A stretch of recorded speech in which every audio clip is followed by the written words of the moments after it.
We are good to go, sir. Okay. Good afternoon.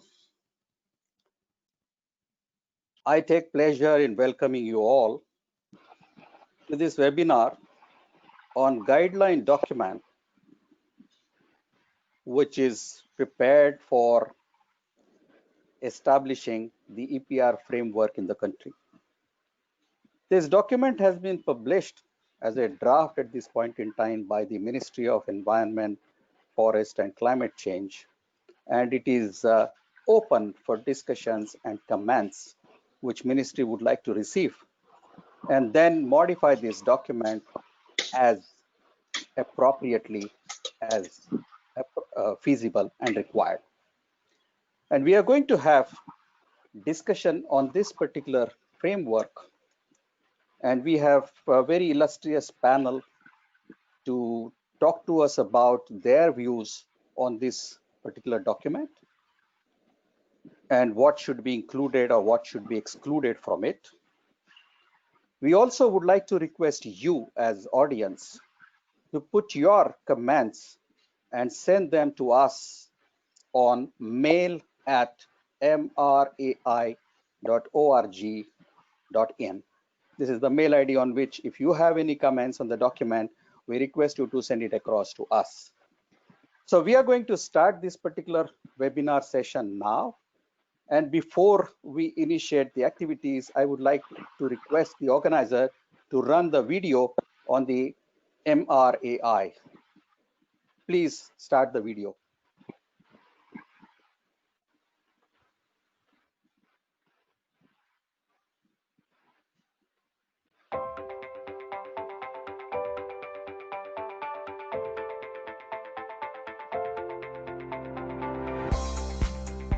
MRAI is the apex association of India, representing the voice of the Indian recycling industry, with a vision to promote responsible recycling in the country.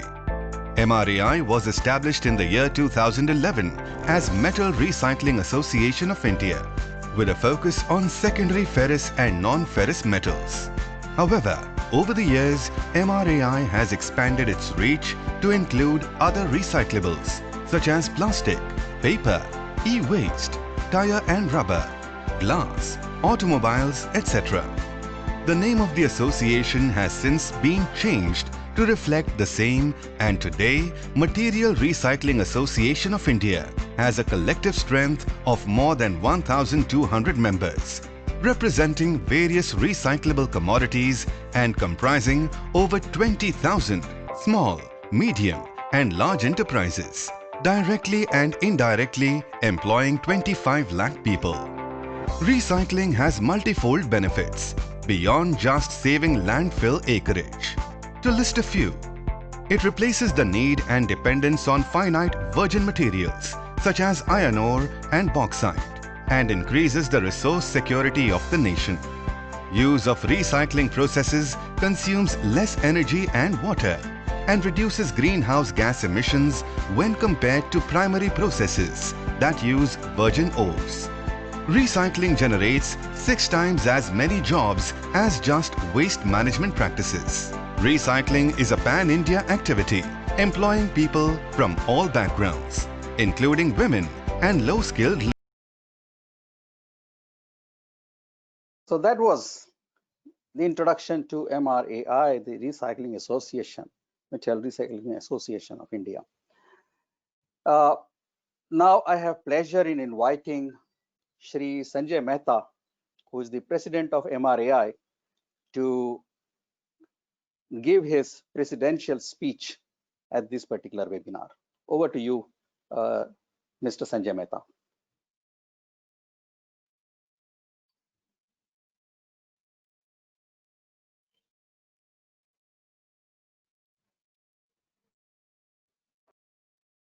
Please go ahead, sir. Good evening, everyone. Good evening, everyone. Thank you very much, Parlikar. Let me start with my small introduction to all of you. Myself, Mr. Sanjay Mehta, Director of President of MRAI, Material Recycling Association of India. MRAI is the apex National Association of India, representing the interest of recycling industry from metal, plastic, paper, e-waste tie-ups with over 1,200 members, including regional trade associations. We are very thankful to all the participants and our distinguished speakers who have taken their valuable time for today's webinar. Includes Dr. Samir Joshi, Chairman, MRAI Plastic Core Committee, Shri Ulhas Parlikar, Global Consultant, Shri Sharad Ugadhe Sahab, Assistant Commissioner, MCGM, Dr. Vijai Singhal ji, Chief Environment Engineer, Rajasthan State Pollution Control Board, RSPCB, Shri Rahul Podaar ji, MD, the Shakti Plastic Industries, Professor Edward Kosior, MD, Nextex, Ms. Monique Maissan, CEO, West to Wear, Shri Sunil Bagaria ji, Chairman, GDB International US, INC from USA, Ms. Antara Kapoor, PepsiCo, Ms. Snigdha Mehta, Nestle India, Ms. Ekta Narain, Director Business Development Recycle, Mr. Aditya Dalmia ji, MD, Dalmia Polypro. As per the latest PR Unified, more importantly, we are very thankful to Shri Rahul Podaar ji, who is also one of the sponsor, MD the Shakti Plastic Industries, for his valuable support to organize today's webinar. Friends from plastic recycling industry, we are aware of that India's per capita plastic consumption is far below to world average, which is just 11 kg. While comparing to US is just 1/10 of US stood at 101 kg. Europe is 65 kg, China is 38 kg, and Brazil is at 32 kg. In addition to above, India's plastic recycling rate is almost close to 60%, which signifies the wide scope for the plastic recycling section in time ahead. Our PM government-led campaign of Make in India, Skill in India, and Digital India, and recently announced India's mission to become the Atmanirbhar would likely to increase the consumption of plastic products and thereby generation of plastic waste as well. Looking at rising consumption with rapid urbanization, vast amount of plastic waste is being generated in India.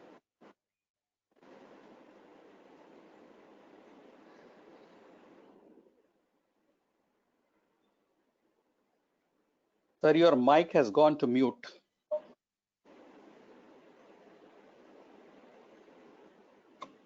Our PM Modi government-led campaign of Make in India, Skill in India, and Digital India and recently announced India's mission to become the Atmanirbhar would like to increase the consumption of plastic products and thereby generation of plastic as well.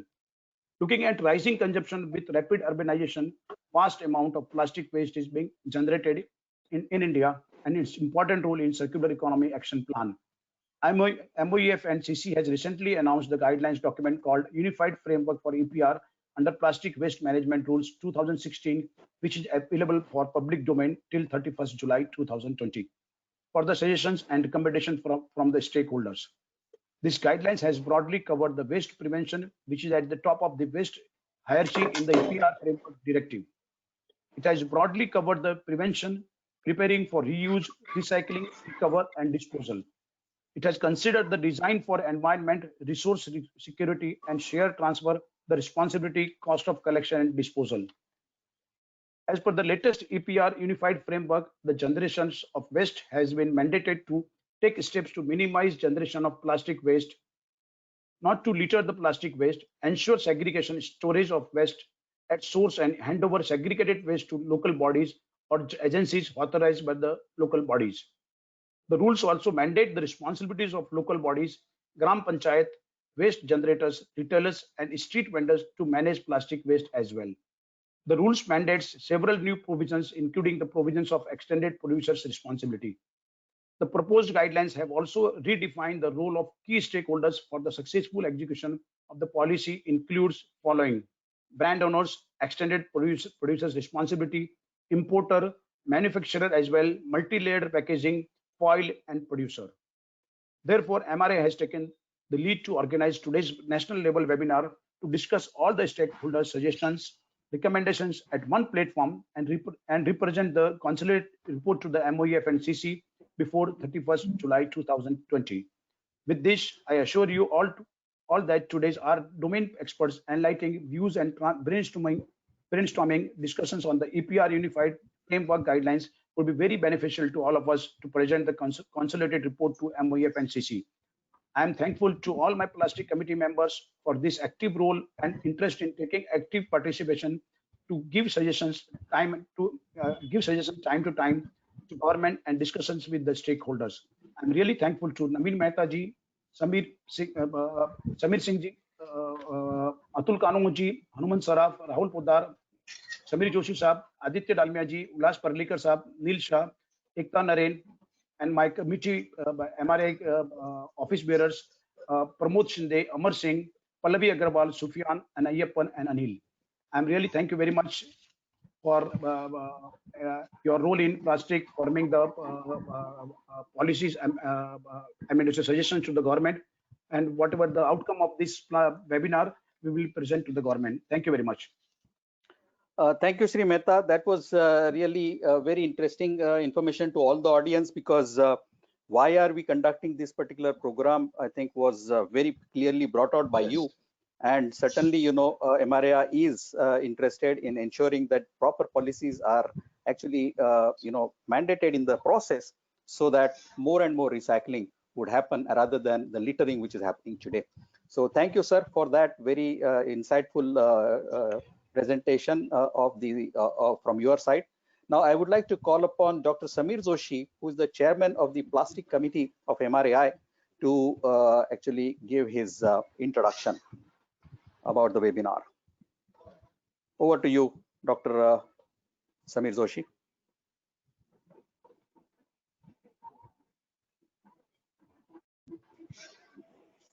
Namaskar, everybody. Namaskar to the new normal, the normal of mute and unmute, the normal of sharing screen and stopping the screen, the normal what we find in our today.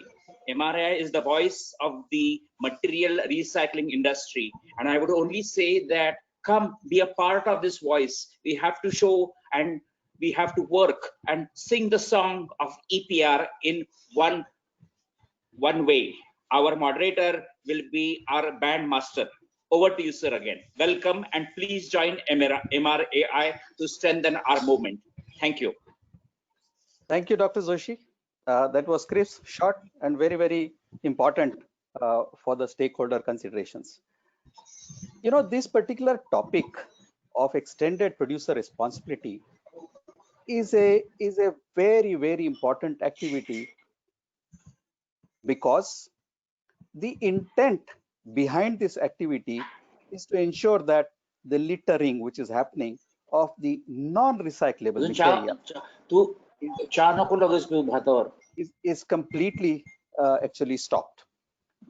The intent is that rather than having non-recyclable materials which tend to get into the littering mode, everything should be recyclable, and that is what should get promoted. And that's how more and more high quality recyclable products are generated and its utilization happens, and we start moving towards the circular economy in that process. The more we are able to do that, the better it is, because then we will be conserving our resources substantially, and we would then be, I mean, in true sense, I would say, Atmanirbhar, which the Prime Minister has very clearly suggested that we should be moving on to. This particular framework is a very complex document if you have gone through it, and it requires a lot of inputs from different stakeholders to really address the needs and to make it structurally appropriate for its implementation. And the idea of having this particular webinar is only to move in that direction. What we have done, therefore, is we have structured this webinar in three categories. The first category is to take the views of the authorities and innovation to see whether what is there in their mind is getting addressed in this EPR framework or not, or what are the suggestions that the authorities or the innovation that's happening in the country would like to present and make available in this EPR framework. The second important aspect is what is the global scenario in terms of EPR? How does it get operated there? How does it get implemented there? What are the specific features and what kind of success stories are there in this EPR framework that they have enacted in their countries? So that is the second aspect that we thought we should be bringing to you. And the third and the most important is the stakeholder submissions. Like you and me, who are stakeholders, what are our submissions, as brand or as producer or as a collector or as recycler or as management or a coordinating agency. So it's important that we try to we receive the inputs from all the different stakeholders in this webinar. And our intent, as the president of MRAI said, is that we would like to compile these in the form of a submission, which we would like to do it from MRAI end to the ministry as a unified sort of a submission from all the stakeholders. So even though this particular discussion, there are experts, several experts whom we felt they should be sharing their intent. It does not mean that as stakeholder you should not you should also be actually submitting your whatever views or comments that are there on the CPR document. And for that, therefore, again, I'm requesting you that if you have any suggestions of that kind, kindly mail it to mail@mrai.org.in on this mail ID. So we will take them into in our cognizance, and we will incorporate into our submissions and then send it across to the ministry. So that is the entire structure and intent of this particular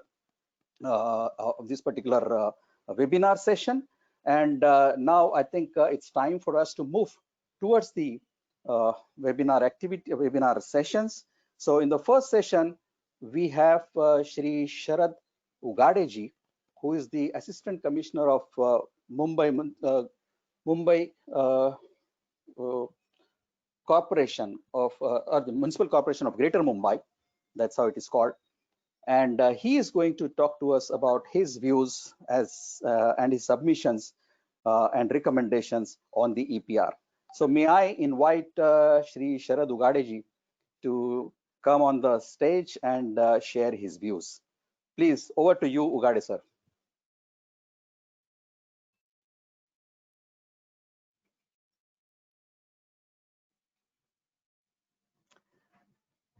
So you have to unmute yourself.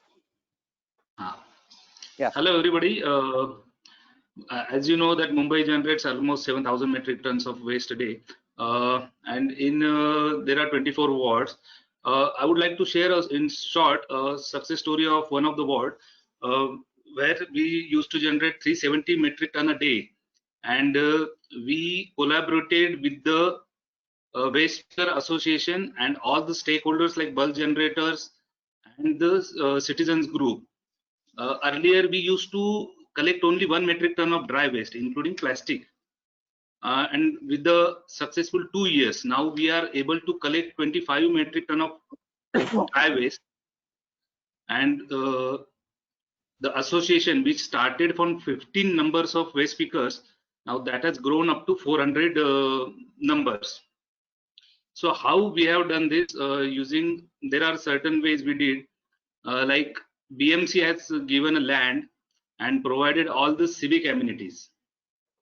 And then certain infrastructure we have procured from the various CSR, and nowadays the EPR like Coca-Cola and Distillery have come forward. At the same time, we had developed an app for the collection of system. So rather, I know that the time constraint is there, so I would directly come for the suggestion part and innovation thing. Very first, we have to strengthen and capacity build of related to waste picker associations. Not only we have to recognize their efforts, we have to enhance them economically and at the same time socially. We have sponsored them the medical insurances through CSR and EPR now, and then we have provided them health infrastructure through our medical hospitals, and to their child we have given our education facilities.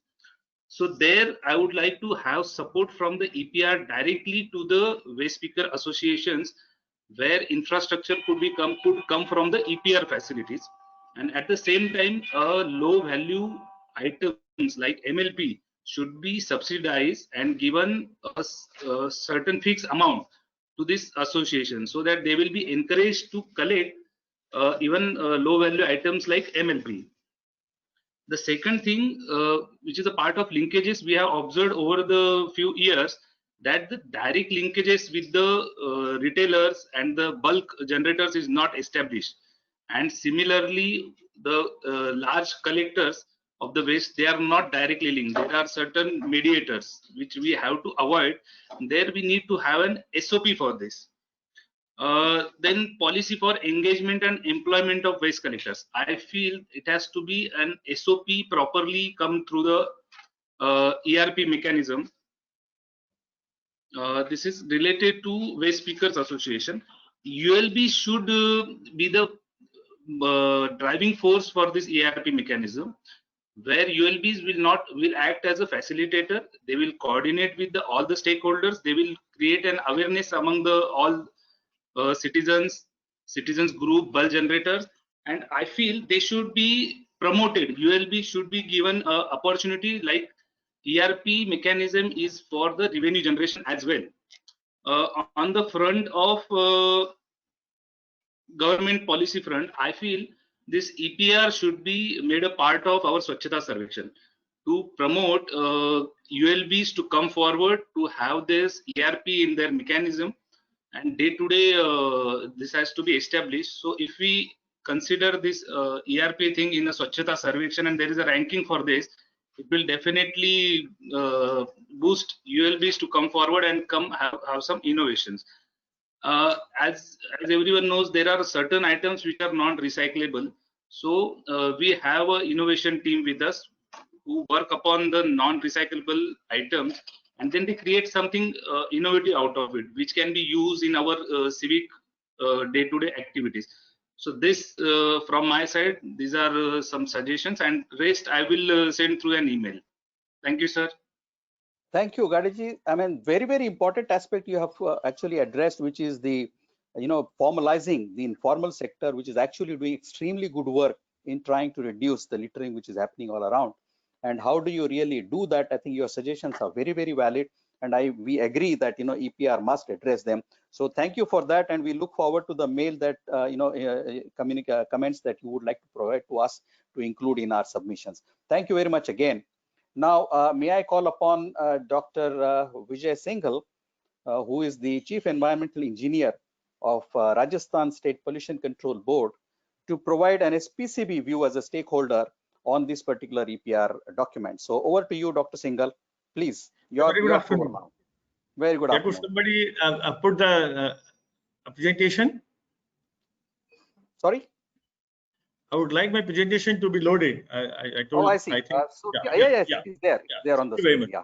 Go ahead. Right. Please go ahead. Next, please. Next slide. Next slide. Yeah. That's just put it on full screen. Yeah, on presentation. Yeah, that's it. Perfect. So very good afternoon. As you know that MOEF has recently published its guidelines for uniform EPR, and of course, as a regulator, my expectation is that it should result into maximum recollection of the end of the life plastic waste. This is of course a dream which we all want to fulfill. And over and above, I would also like that the waste which is being collected is clean and of good quality. It should be properly segregated. Unless you do that, the product we are going to manufacture through this waste may not be a very good quality. And unless you are able to make good quality recyclable products, that is the end of the chain, the entire thing will not be successful. So not only the collection efficiency has to be better, you have to ensure that you get good quality clean waste which the recyclers are able to recycle properly and have good a product. Next is the producer, which is of course the important link in the entire system. They have not only to take responsibility of financing the ULVs, which we have just heard, really a lot of support, but then they have to handle them They have to provide them expertise, because this is not only a question of money that the municipalities are not able to do their job. Had the question been only the money, then the job would have been done much earlier. Why some of the ULBs are able to do much better than others in any state? If you see Indore, Bhopal, some shining examples. In my state, I can say Udaipur has done very well. Dugarpur has done. Dugarpur is a very small town. It has done very well. So why it is so? They get all funds from. The sources are same. Unless you have the expertise, you have the will to do it, and that is the biggest part where the ULBs are failing. There's unless you enroll them, provide them expertise, the collection of the waste, segregation, that will not improve.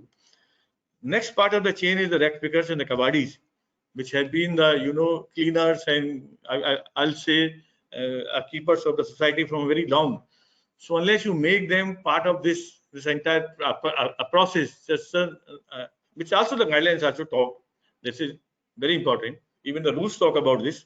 So you have to make those rec pickers and the kabadi walas part of the entire EPR. They can't be thrown out. So, but then it has to be in real sense, not just in lip service. And that is our expectation from the EPR. The policy is quite good. It's quite comprehensive. It has addressed almost all the issues, barring a few, which I will discuss later on. Next slide, please. Now, what is the role of the state pollution control boards? As you know, it's a regulatory body. So you have to regulate whatever mentioned in the guidelines, whatever mentioned in the rules, and you have to facilitate all the stakeholders. It may be the PROs, the producers, the kabadis, the rec pickers, NGOs. So the state boards can act as facilitator to all these stakeholders. And then, of course, everybody has to get registered on the online platform, as the guideline says. So, the state board will of course facilitate all these stakeholders to get them registered, provide them technical assistance in carrying out the job of each stakeholder. And in this, the municipalities, of course, the weak chain, which we have to take care. And of course, all these kabadis, that because they have to be brought into the chain. And then we will also ensure that the collection targets, which are set as per the EPR, they are met by the producers. What difficulties they are facing, how we can facilitate them. That will be one of the roles of the SPBs. They will act like a bridge between all the stakeholders, because we are a common between all them. So the state board will have to act as a bridge. So any stakeholders which have any issues with this, it has to be sorted out, because this is a new thing for us. We have not been doing this earlier. So it will take some time to really get used to all these things. There will be small teething troubles when you start implementing it. So they have to be sorted out. And then, of course, you have to create a public awareness on the issue. That is also one of the very important roles of the SPBs and the other stakeholders. Next, please. Next, please. Now the recommendations. We tried around a year back a system here before the guidelines came. We tried with large producers like the dairies, like the bread manufacturers, the fertilizer companies, the soft drink manufacturers. We tried to mute a plan in which we told them, you float some schemes of buyback by which you collect the waste directly from a consumer that comes to the recyclers through the collection centers. Idea was, when you get the waste directly from the consumer through the collection centers and goes straight away to the recycler, the waste is of homogeneous, good quality. It can be recycled into good products which have good market value, and that's very important. Suppose you are able to get this milk pouches which are clean, they sell at a rate of around 16 rupees a kg, and suppose that goes to the dump site and and collected by a rack picker, the cost decreases. It is soiled, it has to be clean. So idea was, why can't we provide some incentive schemes by which at least some part of the waste, not the entire. I know that it's not possible to collect each and every, end of the life product through this direct chain. At least some 20-30% waste could be collected directly from the consumer to the recycler. The selling point could also become the collection point. At least some of the dairies tried this method. They put a price of 50 paisa on each milk pouch, and it worked for some time. But then they lost instead because there were no guidelines earlier, and there was, general lake from the producers to bear the cost. I think slowly, whatever incentive scheme the producers give, that will become a part of the cost. Of course, that will become internalized into the cost. So this is something that we have to think very seriously. The guidelines do discuss it. They have said that the producers could have their own ways of recollection. This is something we should be given a chance, at least at some place, so that you because the biggest benefit, you get a awareness which is unparalleled. The consumer is a part of the scheme. He is giving you the bag and he's taking money from that. So he get aware that this is something which is not to be thrown into the dustbin. It has to be given back to the recycler. So it creates a buzz, which is very important in my view, that will make a lot of difference. And it will also reduce the load on the local bodies, because now they are collecting the entire thing, which they are not well equipped to do it. So once some part of this waste gets collected directly through this, at least there will be some burden reduced on the local bodies. And then whatever non-recyclables we get, they should be diverted to co-processing or the road construction. There have been a trend in India that we are trying to have waste to energy plant. I don't know what purpose they will serve when we have such a good, cement production capacity in the country, that even if you take the entire waste, you will not be able to, utilize more than TSR, more than 20-30%. Why should we not encourage co-processing rather than going for waste to energy, where we have so many hiccups, which everybody knows? So I think we should encourage co-processing and road construction. Next, please. You may conclude quickly, Dr. Singhal. Yeah, just only the last slide. And then the cement plants should handhold the municipalities. There are examples here in Rajasthan where the municipalities has entered into MOU with the cement plants. They are helping them to collect the waste and taking the segregated plastic and then using as a fuel. So I mean, it's not something that we can't do. Other part also, which I would like to emphasize, is the plastic waste which is generated from the industrial areas, which is nobody's baby. As of today, the municipality doesn't, collect the waste because they say this is not in our area. So the industrial development bodies like RICO in Rajasthan or MIDC, they have to come forward, collect this waste, and also set up MRF facilities, or give the waste to the MRF facility already set up in the city. We are trying to do something like this in Bhiwadi, where we are trying to set up MRF in the industrial area, where the waste will be collected from door to door and then will be sorted and recycled. So this is something which we have to look, and then we have to frame some SOP or guidelines, because this area which nobody has given a thought on that, and the industrial areas are a big source of generation of plastic waste. This is what I wanted to say. Thank you very much for giving the opportunity to share my thoughts. Thank you so much. Sure. Thank you, Dr. Singhal. That was very remarkable submission from your end. How the clean collection system will facilitate value add into the entire system, how SPCBs can play a very nurturing and supportive role in the whole process, and how things can be improved.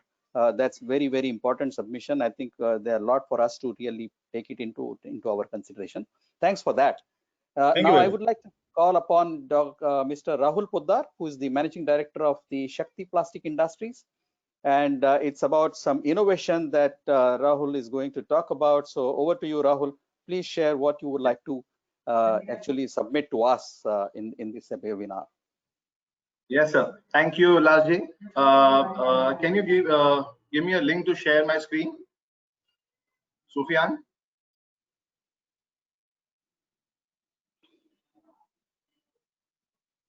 Sufyan, yeah.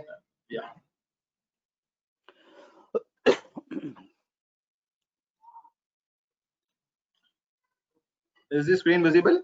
Yes, yes, very much. Please so first of all, I would like to thank all the policymakers and government bodies to, because of them, we as a recyclers are able to share the same platform with brand owners and government bodies. Finally, after years, recycling industry has got some recognition. So I'm here to talk about a myth, which is recyclability of MLPs. Yes, so basically, what is MLP? MLPs is multi-layer plastic which is commonly used in packaging of food products like chips, biscuits, chocolates, and snacks. Mostly MLPs, mostly MLP packets are, benefits, give benefits for packaging, and it's extremely cheap to transport, and it contributes in a better way for packed foods. Now this is an chart. I think I missed it.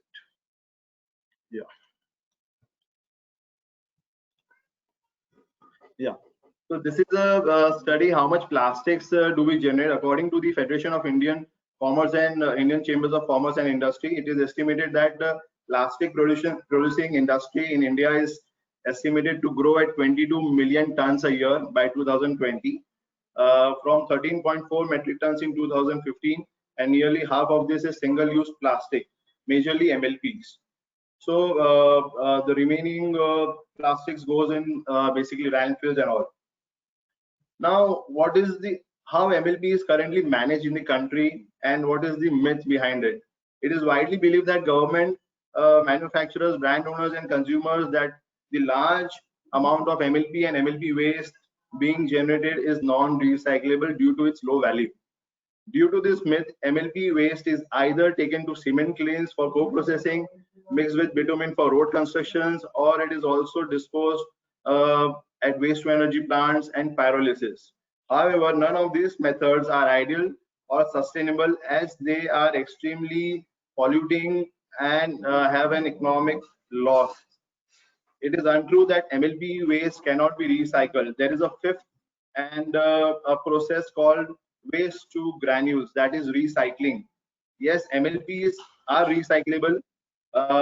It's just we in the country we don't have a proper approach, proper system to convert MLPs into granules. Yes, so Shakti Plastics has invested in the technology to convert MLPs into recycled granules, and has a capacity at Manor, Palghar, Mumbai, where we are currently converting this MLP waste into granules. A lot of products are manufactured from these granules, like chairs, stool, tables, flower pots, automobile parts, electrical parts. So there are hundreds of applications where these granules are being widely used as of today.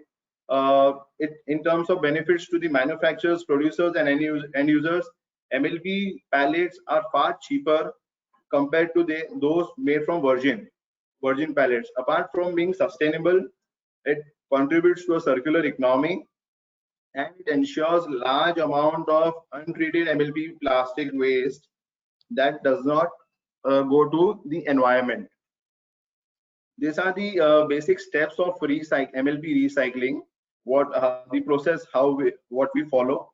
So first step is waste segregation, where we segregate plastic waste into different categories like MLPs, non-MLPs. We remove some contamination from MLP materials. Then there is a shredding and washing process, where all this dirt, glue, gums, additives, whatever is stick to the MLP material as its consumer waste. It stinks sometimes. It has some foil, some aluminum content, some other materials. So the material gets shredded and cleaned properly with hot wash, with some chemicals, additives. After that, we have a drying system where we dry this material completely, and after drying, it's been densified, and then it's been extruded. So while extrusion, we add a lot of compatibilizers, additives, elastomers to enhance the properties of the granules, which can be very comfortably used while making products like dustbins. Under Swachh Bharat, we are working with a lot of municipal corporations, providing them the solutions of multi-layer plastic. We are providing them dustbins, benches for parks and all. So how can we encourage MLP waste recycling in the country? It's very important, as the major concern on plastic waste is multi-layer plastics, which doesn't have a solution today. So in order to promote recycling of MLP on a large scale, the industry needs some support from the stakeholders, some support from the government bodies. Like there should be a strict legislations from government bodies where government needs to create a policy. Like already it's in line. So appropriate technology should be there. There should be an access to the technology to general recyclers where they can procure this technology from other countries.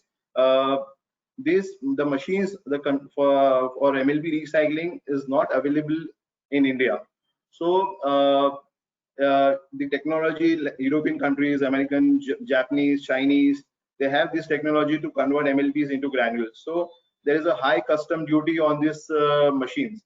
So if we get a zero custom duty on these machines, it will be easy. The cost will be cheaper, and the access will be much easier for a recycler to buy this machine, and it will encourage investors also. Also, EPR is a major role for collection of MLP waste, where the collection is subsidized by the brand owners and manufacturers. It plays a very, very important role for MLP recycling. The main challenge behind MLP recycling is it's highly power intensive industry where there's a huge consumption of power. So in certain areas, in certain region in the country, in India, we have some issues with the power, and also that is why the cost is also high, the setup cost. Apart from that, it's difficult to get access to high power, huge power allowance. Apart from that, it requires a lot of water consumption. As we all know that it's consumer waste, we need to clean and wash this material. So it requires huge water consumption and ETP plant, which again has a very huge investments. And apart from that, the technology which is not available here, so we need to have an access to the technology which is not in India. So that's again a big challenge for MLP recycling. Also, MLP waste is collected in different parts of the country, wherein suppose the MLP is collected in rural areas, so it's difficult to transport that material to a recycling facility as the logistics cost is too high. So again, we need to have a proper collection mechanism for MLP recycling where it reaches an end recycler. Also, apart from that, the quality control and standardization in MLP materials is also important from brand owners, where all the MLP sachets should be of uniform and standard. There should be some parameters or something. Then, what are the benefits of MLP recycling? Of course, it's sustainable solutions for managing the growing MLP waste. It manages a highly polluting type of plastic waste that is widely littered and left uncollected. Of course, MLPs are uncollected and littered on the streets and mostly found in the landfills and dump yards. So it will prevent that. It contributes to a circular economy. Of course, it's beneficial as we recover resources from it. It creates employment. It creates a lot of job, because all these downstream people, rack pickers, kabadiwalas will generate value out of nothing. So today MLPs are actually going in landfill, so it will of course create a value out of it. Of course, it will incentivize and uplift informal workers through the chain. Also, it supports the aggregators, recyclers, PROs who are engaged in this stream, and it will create a revenue for for everyone. So, Rahul, you may conclude it quickly. Just 1 minute. These are the few feedbacks from us on the on the new policy. The main thing is, of course, in recycling, Niti Aayog has already recommended that they are coming up with 25% PCR materials post-consumer recycled by producers and manufacturers, which we think that it should be implemented in the policy, where by doing this there will be a good demand in recycled materials, and it will upscale recyclers as well as the kabadiwalas. Also, proper MRAI, we suggest MRAI to include proper pricing mechanisms in plastic waste and recycled materials to make business structure much better for the stakeholders. So these are the few points from us as a recycler and on MLB recycling. Thank you very much, Mr. Rahul. Actually, very important thing, that MLPs can be recycled and maybe utilized for manufacturing new products. That's a good sign, good inclusion, and I'm sure approaches like this should become a part of the EPR process, and I think that's something which certainly we should address in the EPR framework. So good. I'm very happy that all the three speakers have given very important submissions on the document, and then may I call upon all the three to be on the dais and be visible to us. And there may be one or two questions that we would like to address from the huge number of questions that the audience has posed to us. Because of the time frame, we would like to take maybe just one or two. So the first question would be to Mr. Sharad Ugadhe, if he is there. Can you unmute and can you be seen here on the dais, please? Ulhas, can you play the video also? No, I don't think we have time just now, so we will have to wait for that. Yeah, if we have time, we will try to do that. Yeah, okay. So I don't know whether is Dr. Singhal there? If he's there, then I would like to pose one question to him.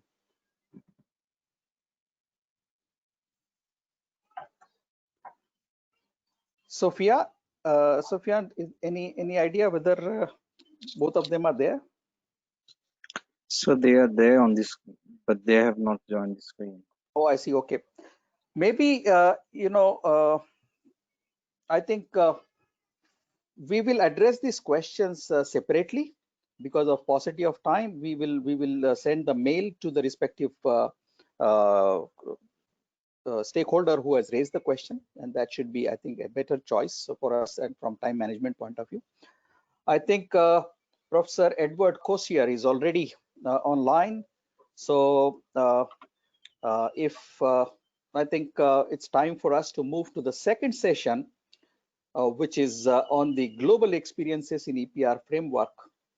So I would like to call upon Professor Edward Kosior, who is the Managing Director of Nextex from UK, to share his perspective on the EPR framework which operates in UK and give us the inputs so that we can utilize some of them in refining the EPR framework that our government is trying to put forward.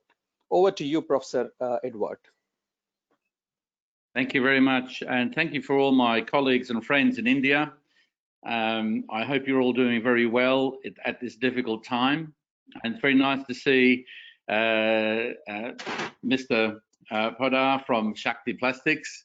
Wonderful to hear about all the innovations. I can remember being in your factory doing all the little experiments that I can see now are going to great strides. So I'm going to talk about perhaps EPR in the international context, and I welcome the direction of EPR in the materials recycling sector, and our focus, of course, is in plastics. And I want to make some comments about this area, and I'll just make sure we can progress through the slides. Our company Nextex designs recycling factories, and we also are advisors to many of the large brand owners across the world who make personal care, beverage products, and we help them develop new materials, and also we develop recycling strategies for them as well. And we work in both Europe, Australia, and India, which is a place that I was in just recently in December, and my apologies for not being able to be there in person, but this is a great way of us joining together. So let's talk about why is there a big focus on EPR. EPR comes from either two directions. It comes from the focus of the brand owners themselves, because they realize they need to create a new direction for themselves and their consumers.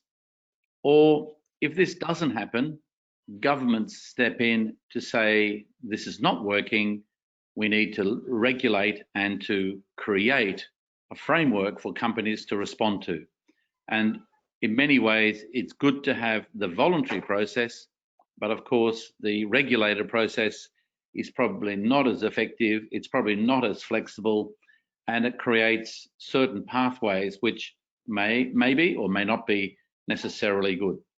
But the big focus in Europe now is to respond to the global crisis on plastics. In other words, if we make plastic products, we need to make sure that they have a good end-of-life destination.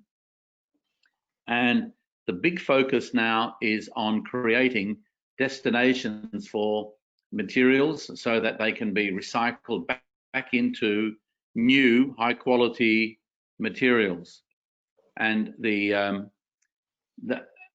is something that we have come to India to assist in the process, because we can design and manufacture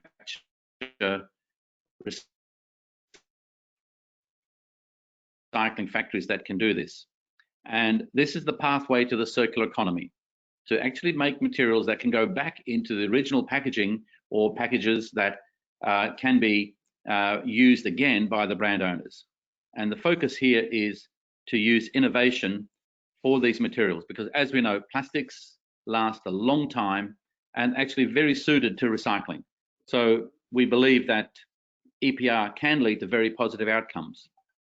And if we just have a look at the distribution of plastics around the world, 50% of the world's plastics are manufactured in Asia. We make globally 1 million tons of plastics per day in round numbers. It's slightly over that now. Plastics recycling globally is only 150,000 tons per day. So we can see, to come to a balance between manufacture and recycling, we have a long way to go, and we can do far more in collecting materials and creating a circular economy with those materials.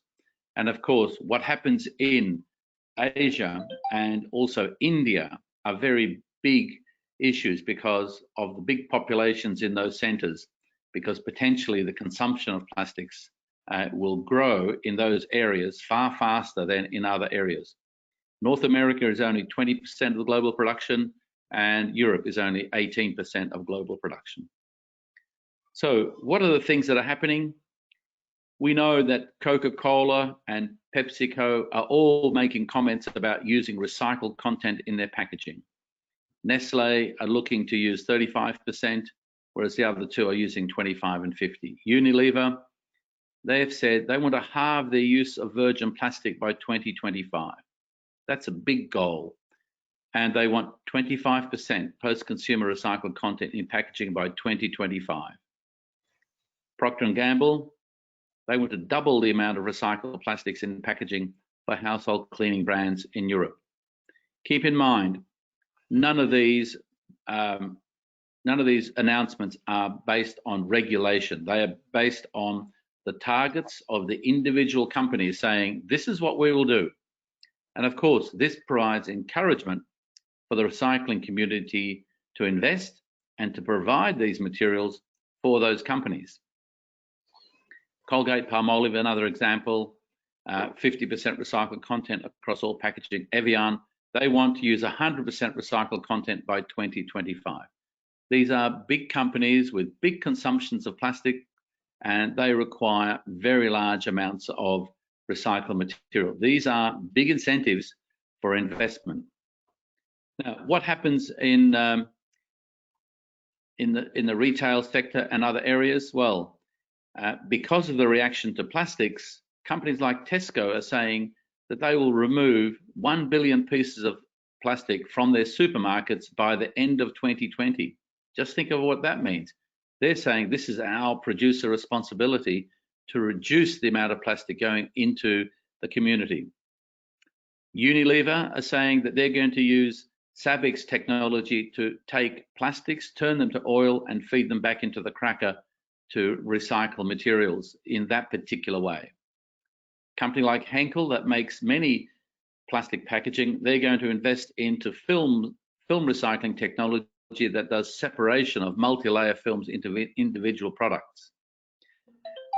BP are introducing technology to recycle unrecyclable plastic. So they're going to depolymerize PET back into the monomers. LyondellBasell are talking about a process called small-scale molecular recycling, but that's about plastics to oil and then refeeding once again.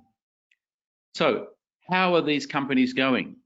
They've all made big commitments. This is a report from the Ellen MacArthur Foundation. And if we take one example where Nestle have said they are going to commit something like 65% of their products to be recycled or recyclable, but they are only at 2% of their 15% target. If we take PepsiCo, who've said that they want to be 100% recyclable, well, they're 77% recyclable right now. And they are only at 3% of the recycling content of their 25% target.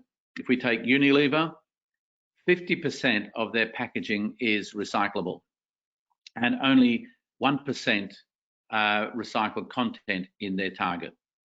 And Mars, if we go down the list a bit further, only 19% of their packaging is recyclable, and they have 0 in their recycled content target of 30% by 2025. Coca-Cola, on the other hand, are saying 99% recyclable packaging and 9% on their recycled content. So you can see that we've made big promises. The companies are starting on that journey, but they have not got there yet. And so there's a big incentive for the recycling sector to make recycled plastics that are of sufficiently high quality to go back into both food packaging and non-food packaging. And what is the direction of plastics at the end of life? In Europe, we now have a large amount of material being recycled progressively more and more. The red line on that graph shows you the landfill, which is going from a large percentage to a lower level. And now there is more recycling of plastics than there is of landfilling. The other thing here, though, that you can see is waste to energy recycling is still happening. So this is energy recovery, but to very high performance combustion to make sure there are no emissions. So what are some of the blockages to the circular economy? First of all, many plastic items are designed to be processed only once. So this is the plastics themselves. So we need recycling friendly formulations. In the circular economy, you can only recycle what people put out.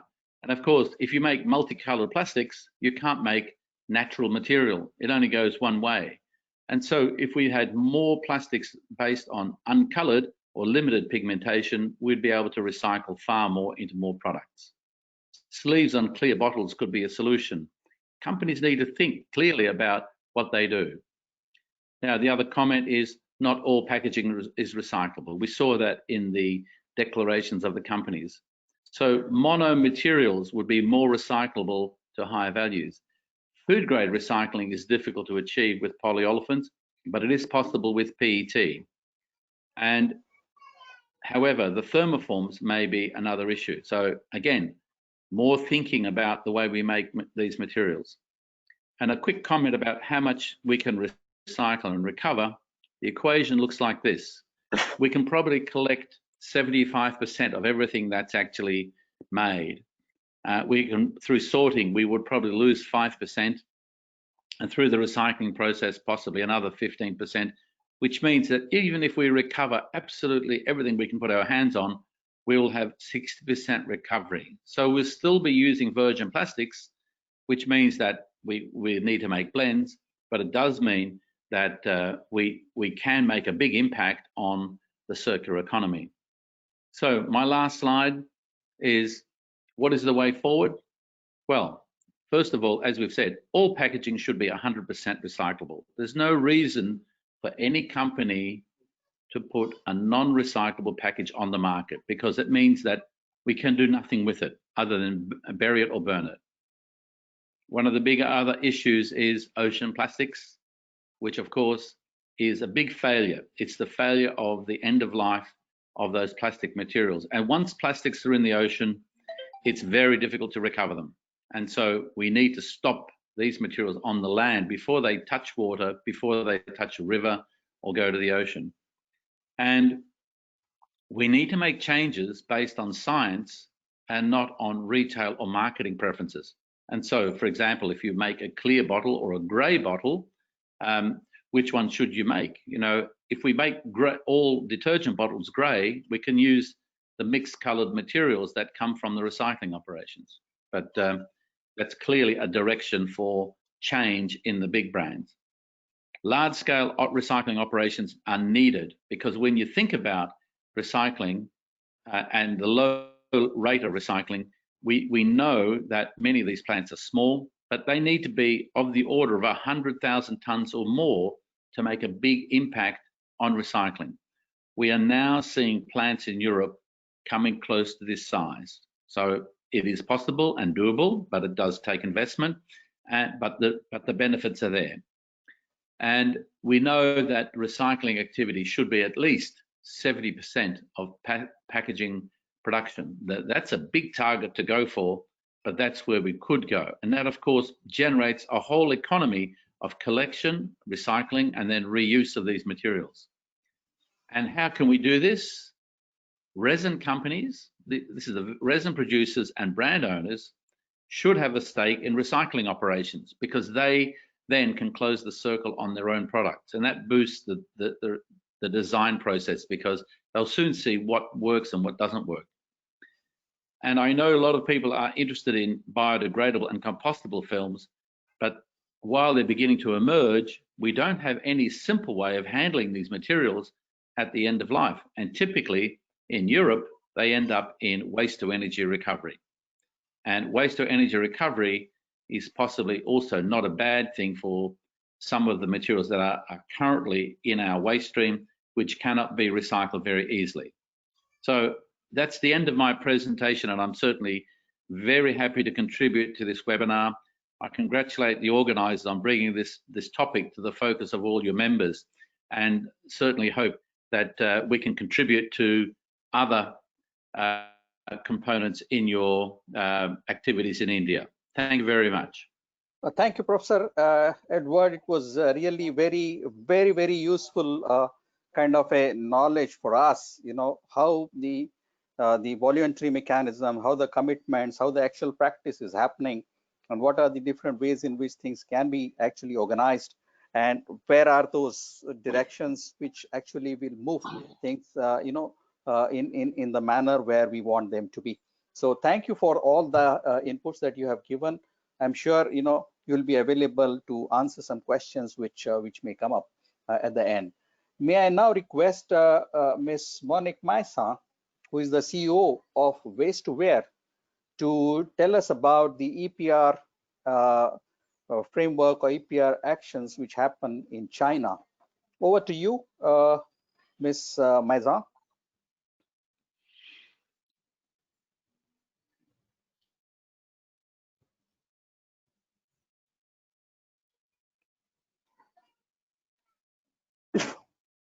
Yes.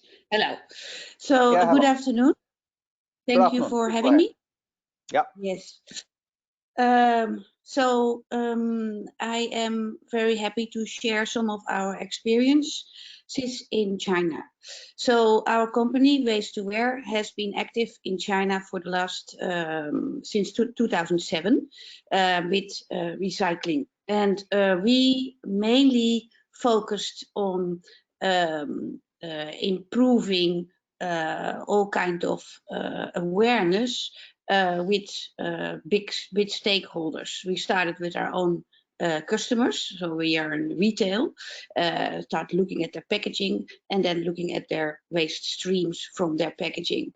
Our experience in China is that when we started to look at what is actually ending up in the environment, that there was not a lot of data in 2007. So we started to work together with universities. And together with universities, we started up an ocean plastic project to see how what kind of plastics are ending up in the oceans and where would they come from in order to prevent them from ending up there.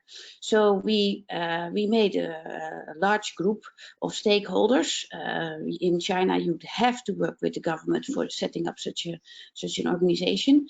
So we did that with the government, several NGOs, different universities, and made a large project to identify what kind of plastics were out there. Now, in the recent times in China, the Chinese government has really improved the separation and information and ramped up their education to the public, taking all kind of newly found data to inform the public what they should do in order to separate things well, so that they can be used in a good way and can be recycled. I totally agree with Dr. Kosior that it all starts with the manufacturers of the brands and the producers of products, that they have to start to use plastics who are recyclable, and also they have to reduce the variations on that plastics. It is so important, and we found that also with all the universities, that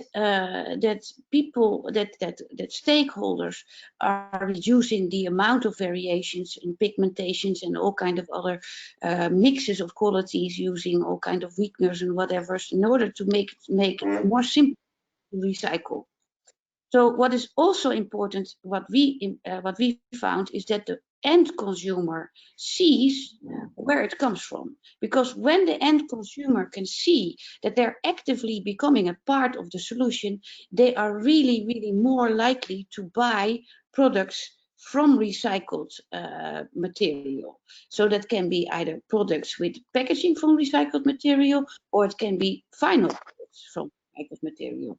So we have introduced blockchain traceability, and it's with a very simple QR code to show the end consumer, but therefore also get a fully traceable and transparent supply chain, where we then also make sure that the waste management steps and the waste management systems along the way are done in the right way and right compliant way.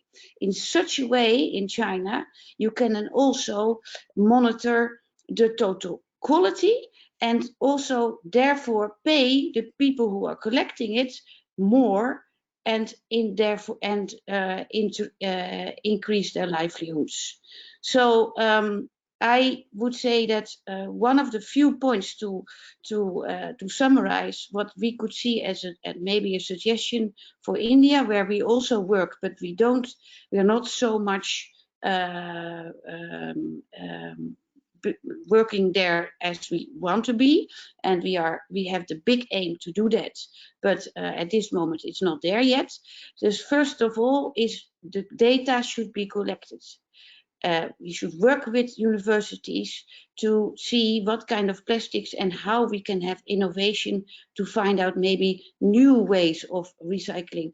Third, it has to be a transparent way, and it has to also include the final end producers in the initial quality of plastics used, but also in finding a solution to recycle it again, making them responsible. When you know they have the data and you can point out to the customers and to the producers that it comes from them, very often their name is even on it, so then they have to become part of the solution, because they cannot just not hide from that thing. And they can have great pledges, but to my personal opinion, it goes too slow. And I think sometimes it's well used that the government, and in China that's happening, they push that a little bit further so that there are bigger strides to make. I'm very positive that it can happen, but I think we all need to do it together, and it needs to be transparent. Therefore, blockchain, I think, is also a good idea. I hope it will help. Oh yes, sure. Thank you, Ms. Maissan. It was very useful for us, especially how you talked about encouraging the academia and industry collaboration to generate data and put things in rather better perspective, so that actions can be taken more appropriately, with more clarity, and with more emphasis on the right things to do. So thanks for that. I would now like to request Shri Sunil Bagaria, who is the chairman of GDB International Incorporated, and I think he was also past president of ISRI. So may I invite you, Mr. Bagaria, to share your views on the EPR that happens in US, and also if you have some suggestions on the Indian framework. Over to you, Mr. Bagaria. Namaste and good morning from New Jersey, USA. I hope everybody can hear me, right? Yes, you are perfectly fine. Thank you, Mr. Parlikar Saab, for that introduction. And I feel very proud to be part of MRAI, to be a member of such a wonderful organization doing such great work on recycling in such a short time. That is the key here. MRAI has done great work in all sectors of recycling along all commodities. So we are here talking about EPR today. See, in USA, it is increasingly becoming clear now that recycling alone cannot solve the problem of plastics waste. So for a long time, people were blaming the recycling industry or making it a villain, saying that, oh, you know what, because the plastics recycling industry is not recycling enough, that's why we have such a big problem. But that is, and we all know that is not the case. See, plastics recycling is like any business, is like any other business. If people are not going to make money doing recycling, then they are not going to get into that line of business. They are not going to invest money in that line of business. And now it is becoming clear that yes, recycling alone cannot be depended upon to take care of this big global problem. So now we know that as long as we are able to, we have come to an agreement, as long as we are able to remove the plastics waste right from the waste stream, that itself is a big accomplishment. So if we are recycling part of it, the other part of it can go to making plastics to fuel, or it can go for just as burning as fuel like in cement kiln. That is also a great job done. So this is now the theory in USA that yes, no, recycling alone cannot solve the problem. We have to look at other options. Now, so we know that if we do not do either of the three things, then our plastics waste will land up in landfill or in our oceans or in the environment as a litter, right? So in USA, businesses do not like to be told what to do. See, businesses in USA, it's about free economy, capitalist economy. They don't want to be dictated by lawmakers. Oh, this is what you need to do because this is creating a problem. And this is where the big conflict is. In USA, you will be surprised to know that there is no EPR regulation as far as plastics goes. No EPR, but this is going to change. So far, lawmakers in USA, what they are doing is they are directing the tax dollars, from the tax-paying citizens to create infrastructure. But now they are coming, they are realizing that, oh, this is not going to be enough. What we need to do is the financial burden of cleaning up this plastics pollution should not be on the taxpayers alone. The people, the companies that have created this in the first place, they should also be a part of the solution. They should be made to contribute to the solution. And hence, big debates are going on as to, what are the ways in which we can make companies responsible. So EPR is certainly one of the debate that is going on here. Then they're talking about banning, a lot of single-use plastics. We are also talking in USA about putting a fee on carry-out bags. Minimum recycled content mandate. This is very important. This minimum recycled content is extremely important to encourage recycling in USA. See, I'll give you a small example. Recently, in the state of California, see, there is a law there that you cannot sell a plastic bag if it does not have 40% recycled content. So in last few months, since March, the governor in that state suspended that law because of the COVID situation. They said that, okay, no problem. You can sell bags because of the requirement of hygiene. You can sell bags without, even if it does not have recycled content. What happened that 95% of the manufacturers right away switched to making bags from without recycled content. They 100% virgin bags, because it made sense for them to, because as I said earlier, the businesses will follow the path of least resistance.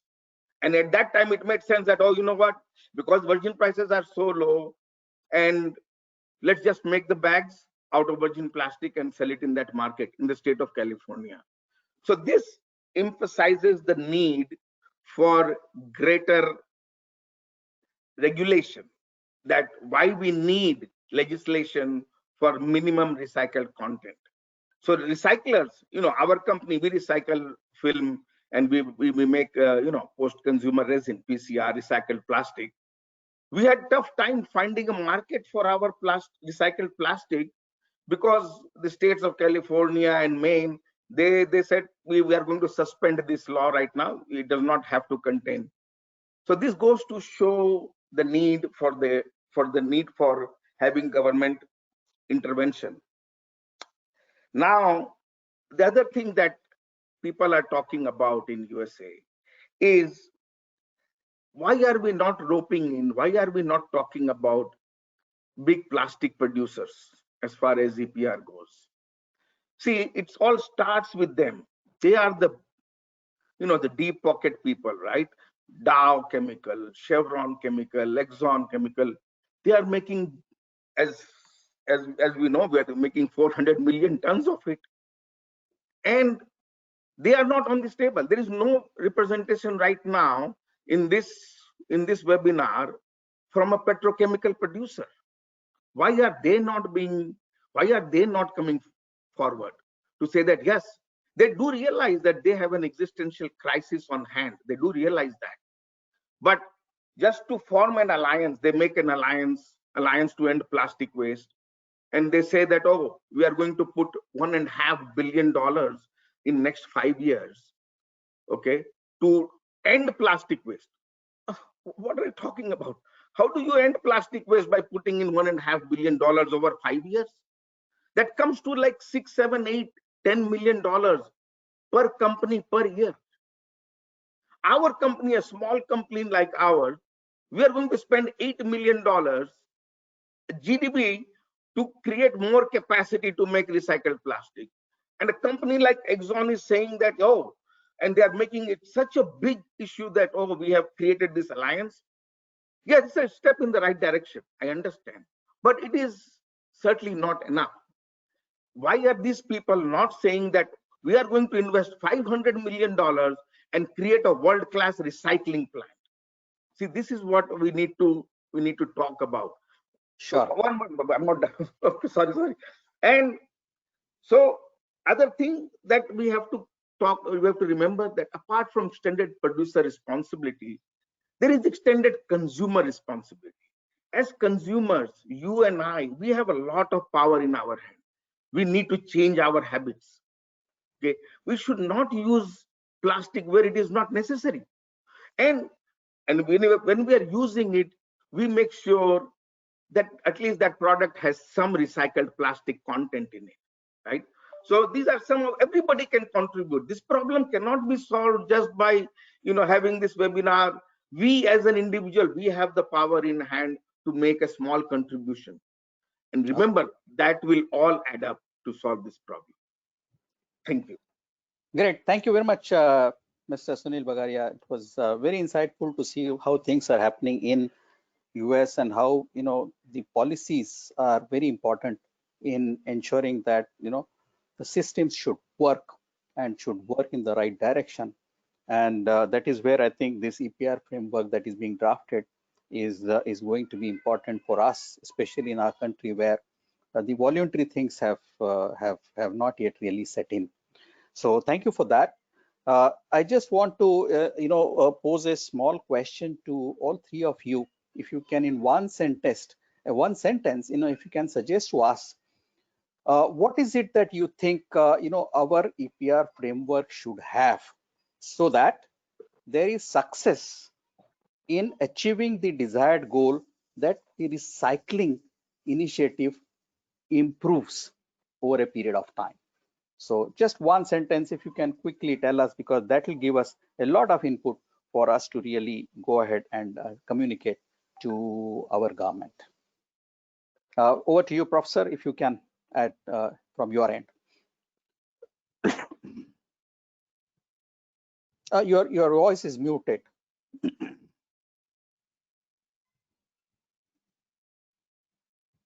Thank you. That is the phrase of the year. Your voice is muted. Okay. So the one idea that I would put forward is that brand owners make that commitment to take recycled material into their products, and they disconnect the price of recycled material from virgin plastics. The two have nothing to do with each other. They're made from different sources and different costs. And this idea, I think, then will mean that the business that enter the recycling sector have a strong viability. Now, I've heard Mr. Bagaria speak. I endorse what he's been saying. And it is so important that if someone makes a commitment to take recycled plastic, then just because the regulation stops, doesn't stop the sustainability. And so if they make the market should stay there, because everybody needs long-term certainty for investment. So sorry, more than one word, but that's my idea. Sure. Thank you. Thank you. Do you have any suggestion, Ms. Maissan? Yeah, my suggestion would be that stakeholders across different areas are being connected. So just not only the producers, but also the new, so innovation on new products.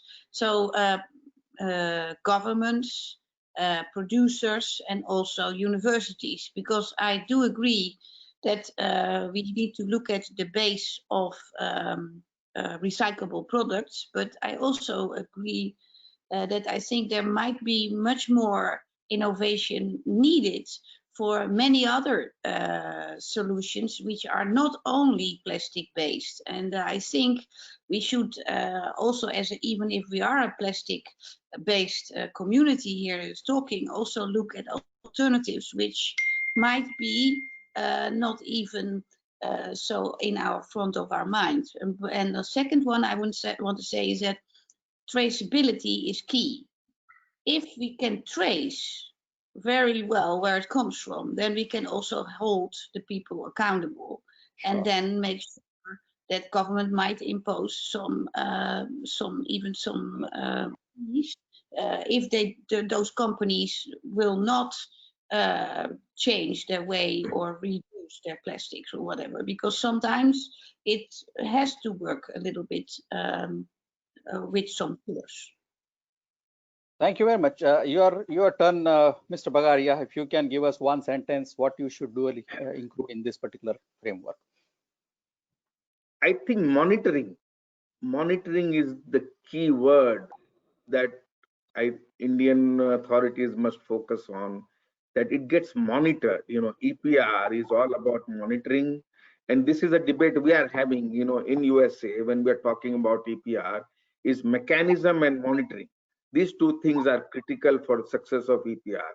So there should not be loopholes when it comes to monitoring the implementation of EPR, and that's what I would suggest that people, authorities in India should focus on.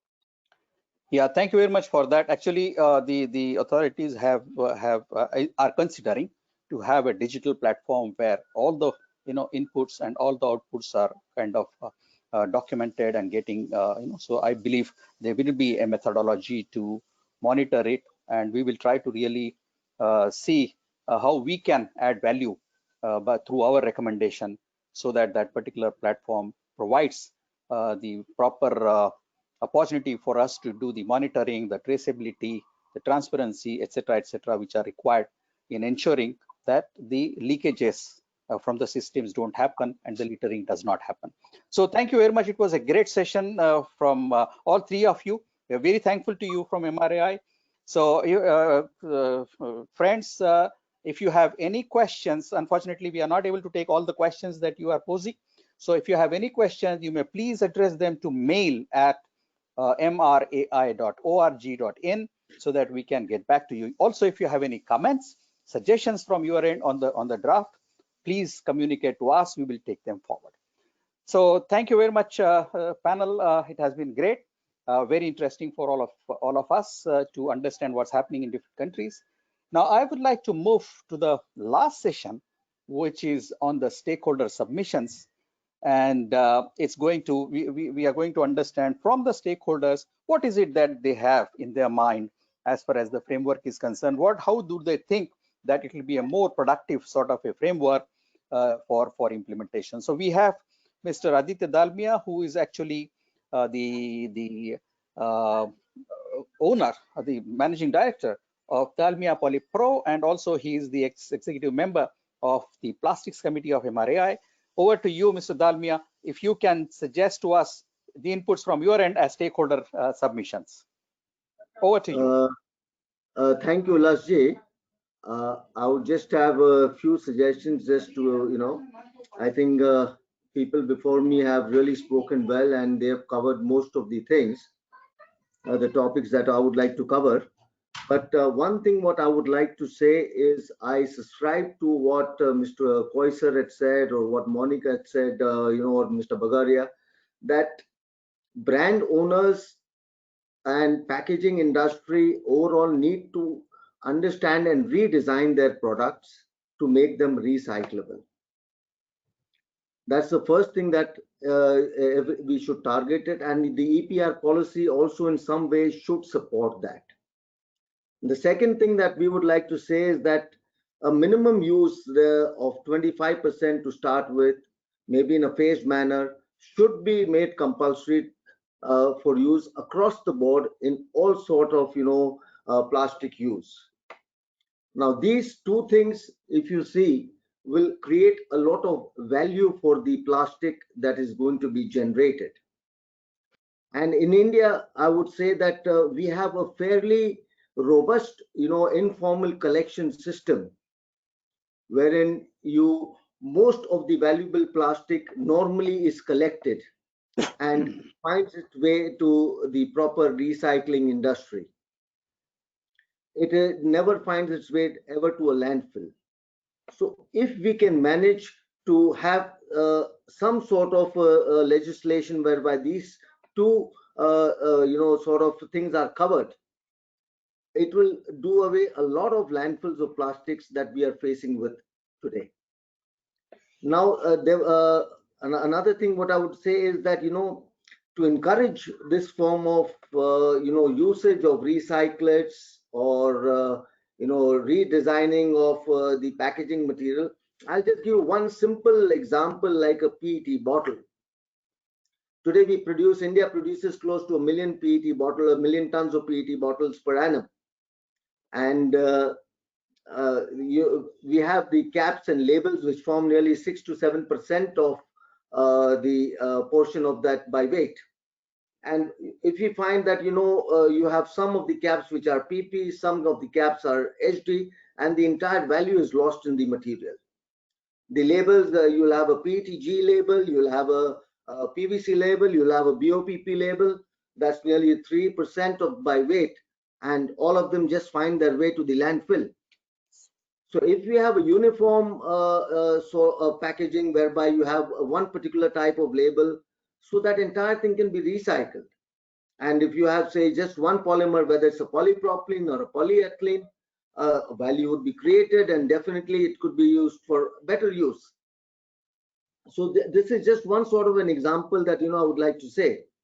Another thing is, when we, normally say EPR, we all talk of EPR in terms of obligation, in terms of, documentation, or, but we never talk about how we can actually use this instrument to really make the entire system robust, right from the collection, right up to recycling, and right up to actual use of the this. So the EPR, rather than trying to just be a framework for documentation, its focus should be more towards the actual use. And the government could definitely, support in a way whereby, if, say, a brand owner wants to use, say, 25% of the recyclate, he should be allowed to offset 50% of his EPR obligation. Well, it should be an incentive for them to use recycled material. So, instead of just spending money on just, documentation, they're actually spending money on supporting the recycling system. So this is another thing what we feel that the EPR regulation, should cover. And this will not only help the collection, this will help your recycling industry. It will help investments, good technology, both in the collection area as well as in the recycling sector. You'll see a lot of investment coming in. So it's, and when we all understand, today PET is a well organized collection and your system in India, because there is a value attributed. So similarly, if we attribute a value to the entire plastic chain, we are sure that you won't find any landfills in India with our collection work. Sure. Thank you. Thank you, Mr. Dalmia. It was very, very interesting and important, I think, suggestion that you are making, where, how do we really promote recycling on a large scale, so that we are moving more towards a situation where the littering is not going to happen. So very, very important suggestion. I think we must take that into consideration in our framework. So thank you very much. And then now I would like to call upon Miss Antara Kapoor. She is from the sustainability team of PepsiCo. Antara, good afternoon. Over to you. Please go ahead. Thank you. Go ahead. Yeah. Thank you, Mr. Parlikar, and it was like really amazing, enriching discussions in the past two sessions. So I would start by saying that we all agree that, to establish a successful circular economy, it is very essential that we improve the performance of both waste management systems and our recycling systems. And I think the EPR framework is actually an opportunity by which we can accelerate the progress. EPR framework the ministry has released, it is a very forward-looking document, and I think it has set the tone right. It captures the principles of brand neutrality and geography neutrality. And it is also, if you look at EPR, it is a policy instrument. It is basically a tool. And when you look at any tool, it will not, deliver desired results unless and until the roles and responsibilities of every stakeholder performing every function is clearly. So the bottom line is that the entire framework should be clear and it should be directive, to deliver the efficiency of on-ground systems. Moving on, the other panelists have also talked about, the National Registry Portal, which is a very, the step in the right direction, making a platform, bringing all the stakeholders together to actually have a conversation regarding how the waste is moving in the value chain. This was really critical from an EPR aspect because it is going to drive transparencies, it is going to ensure compliance at various levels, and it is also going to provide a level playing field right from a producer, importer, brand owner towards even the waste management agencies. And I think this platform is something which can be leveraged in future to include, to ensure that the waste pickers are socially inclusive, our models are driving in that direction. So I think, the platform will be full of data, and data is gold in current scenario. So the most critical point is that we have to ensure that the data confidentiality aspect is maintained under the platform, and also there's no leaching of data, because at the same time all the players are dealing with a very sensitive subject in the long run. Moving on to a very beautiful aspect that the framework is introducing is multiple models of EPR. If you look at India, we have more than 7,000 towns, and we have producers and importers right from MSMEs to large-scale companies, and we have recyclers who are national based, who are state level based. So it is very important to have different EPR models to actually include everyone into the entire gamut. And I think different EPR models provide that platform. However, when we look at various EPR models, right from the PRO model, the fee-based model, and the credit model, what is really important is that we realize what is the distinction between one model from the other. How is one model different from the other model, and what is the governance mechanism and the roles and responsibilities in every particular model? Because else, considering the entire geographical scenario of India, the various challenges at the state and the center level, this might create inefficiencies going forward. So it is very important to clarify what are the roles and responsibilities of various stakeholders. And I think what is really important, which has been captured, are the targets.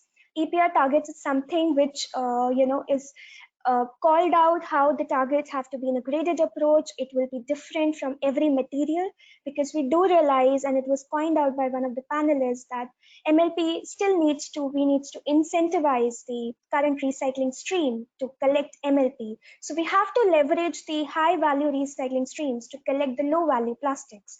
Unless until we do that, we cannot increase the collection and segregation of plastic at a larger scale. So when you look at EPR targets, it is very important that these targets are consistent, and we also have a benchmark against which these targets are to be met. Like, is it like a dynamic number against which an industry has to achieve that target, or is it something which is a previous year volume generation which industry has done, so that we offer a uniform platform for every brand owner in this space. I would like to summarize with 3 key points that when you look at the guidelines, it is very important that the critical aspects proposed in the guidelines are ingrained into the plastic waste management rules. Because unless and until it is done, the implementation of the guidelines will have some or the other gaps going forward. And it is very important that we look at the entire scope of plastic waste management rules, and we ensure that the PWM rules and the guidelines are in sync with each other.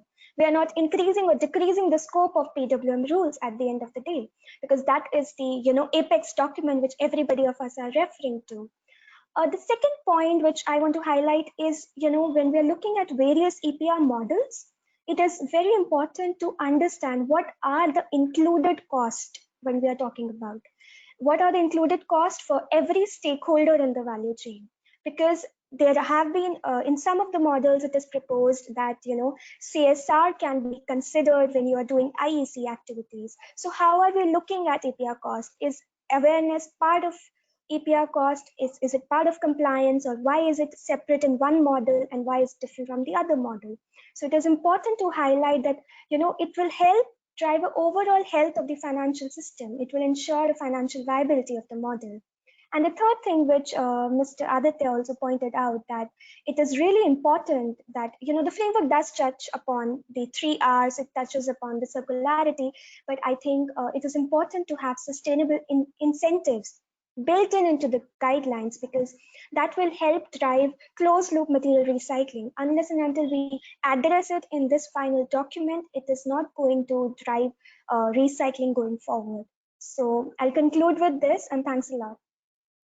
Thank you very much, Aparna. Antara, very nicely put. All the conclusions very important, and I think we should take them into consideration. Thanks for that. Now, may I invite Snigdha Mehta from Nestle India to share her perspective on the EPR framework. Over to you, Snigdha. So thank you, MRAI team for inviting me for this webinar, and I'm really happy to see a good mix of all the stakeholders representing in this webinar and sharing their thought process. So while Antara has already taken into consideration most of the pointers that I was about to say, and I really resonate with her thought process. I would just like to first start with appreciating MOEF for drafting these guidelines. The various consultations that MOEF has taken up with the urban local bodies and other stakeholders like industries, and have organized national workshops. So it was clearly they have spent almost about 2 years understanding the whole scenario, and then they took their own good time to come up with these guidelines. So really appreciate that effort. These guidelines are one of its kind, and since this is the first draft release, I see a really positive development with respect to EPR. The first thing that I was really happy seeing in this document was declaring that the first point of EPR guidelines was that it is going to be a geography and brand neutral. So really nice point, nice point set out by MOEF, and setting the tone right for EPR. I would also like to share that the EPR models have been explained really nicely. They also spoke about circular economy. This was one word that we have been speaking for a long time, but the government has finally addressed it and put it in a document. So really happy seeing that in the framework as well. So apart from that, one really important point that I noticed was that the ministry tried to define the producers, the different entities of producers, importers, brand owners, and manufacturers. This is the first thing that they tried to define. However, I still see a need for a clarification on clear roles and responsibility and percentages of responsibility that has to be allocated to all the entities, so that all of them work in sync. All of us have to work in sync to take the plastic back. That was point number one for me. Second, I feel that while there has been an intent in defining the role of an urban local bodies, and we know that there are more than 7,000 plus urban local bodies in the country, I feel that no particular solution or a formula will go and fit it for an urban local body. So broadly, if we try and define roles and responsibilities, for example, just collecting, segregating, doing some part of IEC for each and every local body as per the financials that have been allocated to them, would really help in clarifying the first lot of confusion. And once this has been clarified, it will be easier for PIBOs and the manufacturers to work back with them and kind of formulate a platform or any other innovative solution that we want to the private sector or we want to establish on ground with ULVs, that would really help in clarifying or basically working back, help us in working back seamlessly with the urban local body. The last point that I would like to mention is that while various models have been defined, various they have tried defining the PRO model, they have tried defining what a PRO is, but still there was some confusion when it came to understanding the difference between a PRO and a waste management agency. If we can define these two terminologies nicely and also allocate roles and responsibilities of all the stakeholders either in a very broad manner, which they have tried doing it, but kind of making it more consistent throughout the document, that would really help and avoid any ambiguity with respect to roles and responsibility and help us in working seamlessly with the entities and other stakeholders that are involved in the plastic value chain. So these were the 3 points from my end. I hope I have been able to sum it up for you. Very good, Signa. I think Snigdha, very, very nicely put, very important points. And we all sync with whatever thought process you have, really put forward on this particular framework. We will take them into consideration, both the points you and Antara, which you have put forward. Now, may I call upon Ekta Narain, who is the director of Recycle, and over to you, Ekta. I don't need to give your introduction. You are known in this circle very much. Please go ahead and share your views on this document, please. Thank you so much, sir. Good evening, everybody. It has been amazing experience since 4 o'clock, listening to various speakers. And I think being one of the last speakers, I only have to give a summary because all the points have been wonderfully covered, very aptly covered. My special thanks to Aditya sir and Antara, Snigdha, very rightly pointed out. So I have a small presentation to share. I hope my presentation is visible. It's visible. It's visible. Yes. So what I have done is, like, I have just brought about the evolution of regulatory framework for plastic waste management in India.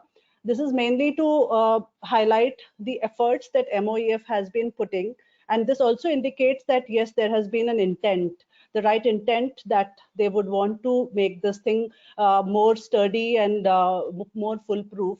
So it started in 2011, then 2016 EPR was introduced. It was amended in 2018, and then now we have in June 2020 a uniform framework on which we are all discussing today. So when we looked at Recycle being one of the stakeholders, we have seen there are 8 broad changes, which has already been covered by all the previous speakers.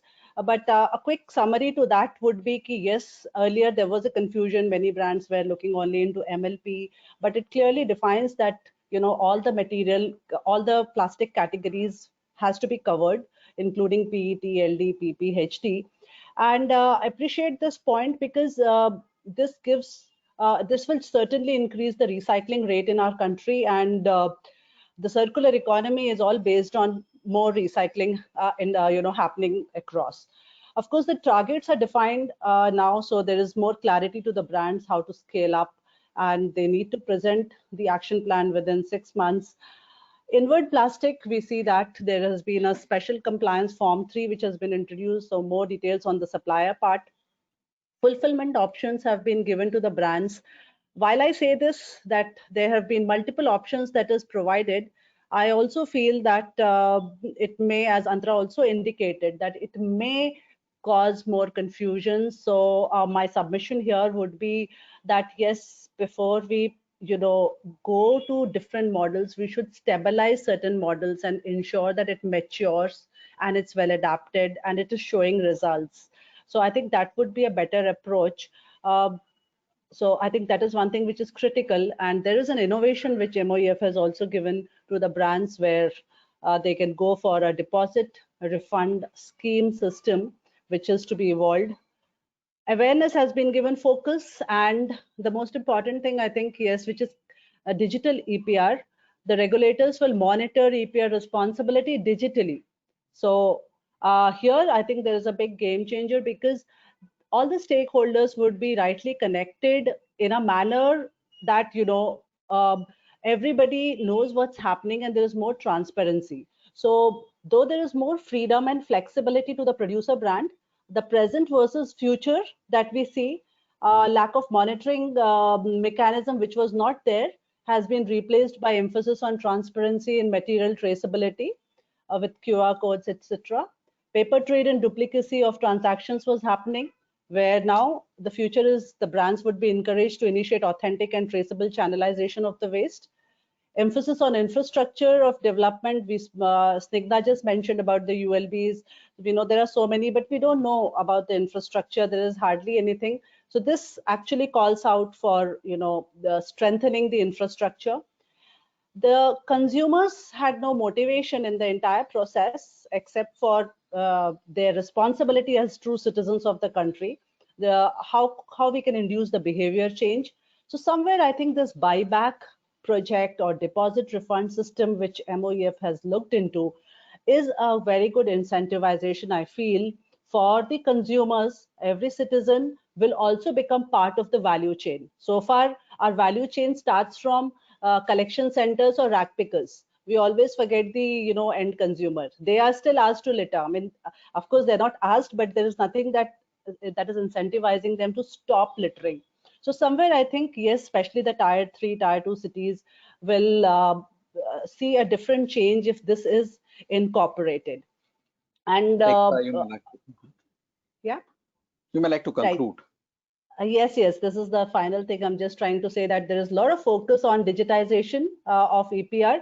So I feel digitization is critical, as we have seen an example of passport thing in our country where, we could never imagine getting passports in just 3 days or a week's time. Speed and efficiency definitely happens through digitization, and also a lot of transparency and traceability. So I think that is a wonderful step which MOEF has now put efforts into. Now it's time that we all put things together, and they should give proper points which will give clear definitions at every stage. I think something which Snigdha has just covered. So that is my submission to MOEF on the new uniform EPR platform, EPR framework. Thank you so much. Thank you very much, Ekta. That was wonderful. I think the important points that you have raised with respect to digitization, I think, are very, very relevant. And obviously, every digitized process, as we are seeing, the efficiency really gets into that, and it becomes more amenable for scrutiny, more amenable for transparency, traceability, audit processes, etc., etc. So thanks for that. I think all the panel members in this session have given very, very relevant inputs for us to submit it to the ministry. We will certainly do that. We are still waiting for questions to come, but it's quite likely that this document is pretty comprehensive, as everybody has said. And one good thing that I would like to say here is that this kind of this webinar, I'm sure, is creating some interest in getting through this, in going through in this EPR framework, because that is when you really would be in a position to provide your inputs, your comments, your recommendations. So I think if you have not gone through that, you please go over the whole thing. Put your comments, because you are really going to be a part as a stakeholder of this particular framework. So please go through, please revive whatever thoughts you have got, compile them and put that across to MRAI. on mail@mrai.org.in. I would also like to suggest that, being a part of recycling community, if you are, I think you must become a member of MRAI. It will add a lot of value to you as an entrepreneur or a business community. While we're still waiting for some questions, I think what I would like to do is there has been a lot of suggestion coming to me that, the video that Mr. Rahul Podaar talked about the recycling of MLP is something that everybody wants to see. So I would like to ask the organizers to play that particular video so that we can appreciate that innovation which has happened through this company, which is Shakti Plastics. It's also Shakti is also the sponsor of this particular program. So may I request the organizer to play that video, please? Thank you.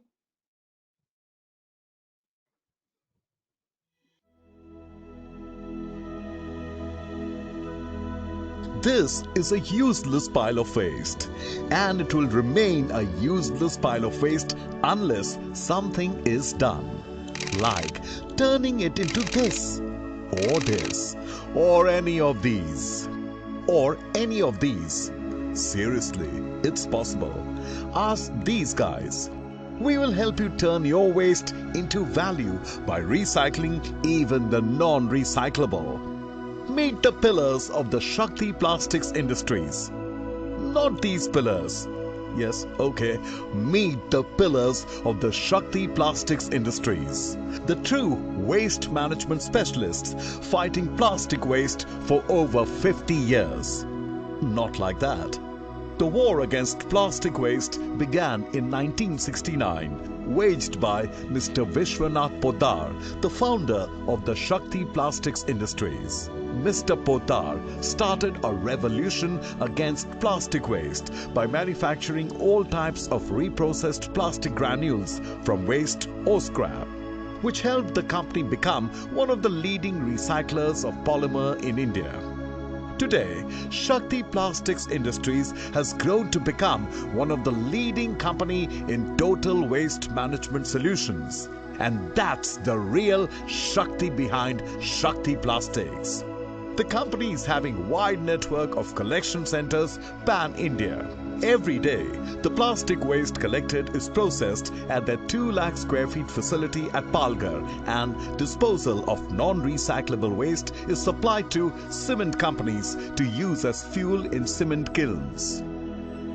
With a proper training module in place in respect to collection, segregation, baling, weighing, recycling and processing of such waste from streets, Shakti is proud to be one of the companies actively involved in the Swachh Bharat Abhiyan, a cleanliness initiative by the Government of India. This is Shakti Plastics Industries, where it is an everyday effort to manage plastic waste in the best possible way. And we are rightly on our way to minimize the carbon footprints by recycling plastic while increasing our footprints across the world.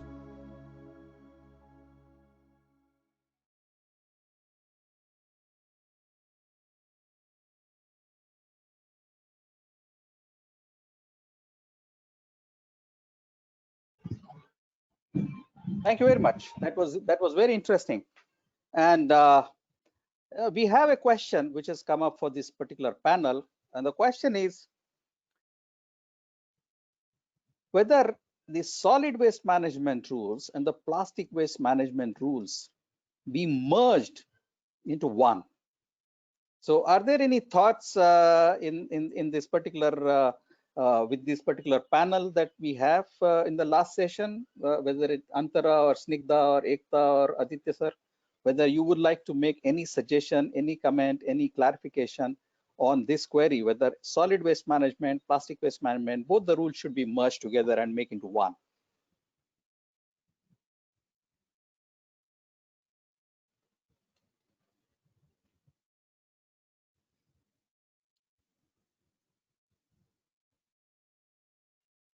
I think I would like to take that question. And let me say that, the solid waste management is a pretty comprehensive thing. Plastic waste management is a specialized thing.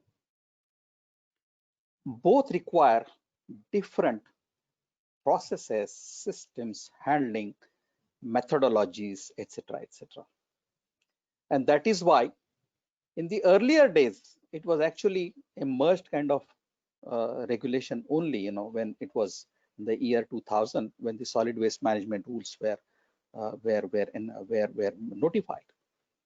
But in the year 2011, the plastic rules were actually drafted specifically because the challenges that this particular material offered were completely different than the challenges which were posed by the solid waste management together as such. And that is where I think it was important that two different rules were put in place, were notified, and we are seeing, and as Ekta rightly documented in their slide, there has been a journey which is happening from 2011 onwards, so that we can address the challenges of this plastic waste in an appropriate manner. And as Professor Edward Kosior said, that it is possible to recycle the material, and it is possible to design materials for recycling, etc., etc. And I think we should move in that direction. So that's what I thought I should share with you. Thanks for those questions. Thanks for the audience. It was really remarkable. Thanks for the panels. All the three sessions, we had very interesting submissions which have come from the members, panel members. We have recorded all of them, and we will be compiling them in the form of a submission to the ministry. Several aspects actually came about, while the regulatory bodies, that is ULB, which was the Mumbai Municipal Corporation, or the Rajasthan Pollution Control Board, or who presented their view as an authority who are going to be part of implementation process as stakeholders. Then we had innovation from Rahul, Mr. Rahul Podaar, who explained about how the MLP's treatment and management process can be upgraded to a higher level than what it is today. Then we had Professor Edward, and then Ms. Maissan and Mr. Bagaria, who talked about the situation of EPR in their countries and also globally as such. What's happening, how it is happening, what are the pros and cons, and what are the directions in which the whole thing is moving. A lot to learn from that. And then we had the stakeholder submissions from Antara, from Snigdha, from Ekta, and from Mr. Dalmia, who put forward a lot of relevant and important suggestions, recommendations for kind of modifying or improving the contents of this particular framework. So I would like to conclude here by saying that it was indeed a very, very useful kind of a webinar. The discussions were very, very comprehensive and covered almost all the aspects which the stakeholders have interest in.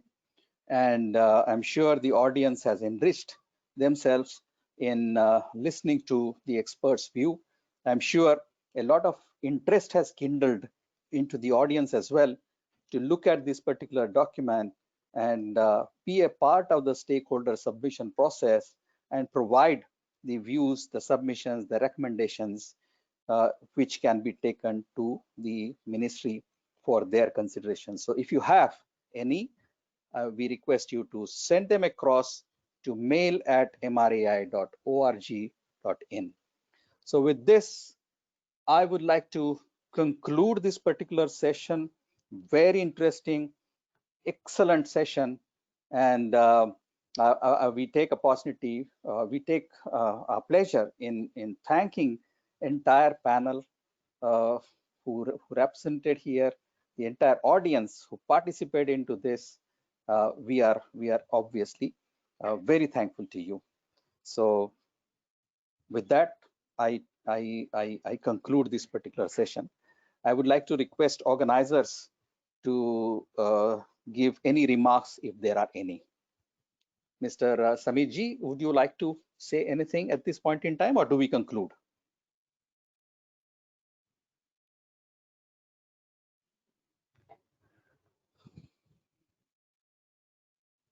We will conclude the session, sir.